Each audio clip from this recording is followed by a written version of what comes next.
I finished taking the SAT and the English section cooked me so hard, I ended up thinking about my favorite Austrian. No, not that one.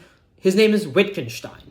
I kept encountering passages, some from research papers and others from novels published in the 1600s, where despite knowing what all of the words in a sentence meant, I couldn't even begin to tell you what the sentence itself was saying. To me, it was complete and utter gibberish. And we do this a lot in everyday language too.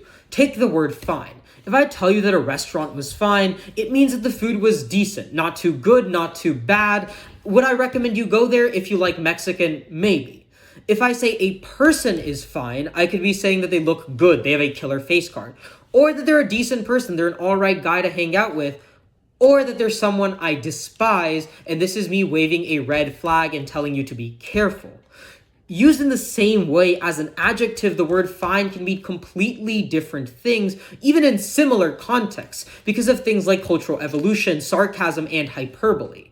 If you've ever taken an English high school class, you might be thinking that this is about connotation. But it isn't, because Wittgenstein took the idea a lot deeper. For Wittgenstein, language was not reliant on context, but instead inseparable from it. Language only has meaning through the active, rule-governed social practices in which we communicate. He called these practices language games. Think about an actual game like chess, which I'm horrible at. A king isn't a king because of the physical shape of the piece that varies from board to board. It's a king because of the rules governing how that piece can be used. It can move one square in any direction. If it's checked, you have to get it out of that position. And if it's checkmated and can't move, game over. Wittgenstein thought that language worked in a similar way. Words get their meaning through the role they play within our shared practices of speaking, questioning, arguing, joking, debating, promising, describing, so on and so forth. But this creates a kind of weird problem. The rules by which we use and interpret language aren't written down anywhere. In fact, most of the time, I couldn't even tell you what those rules are, and I'm betting that unless you're a PhD level linguist, you couldn't either. Yet somehow we follow them anyway, and you've been following them your entire life.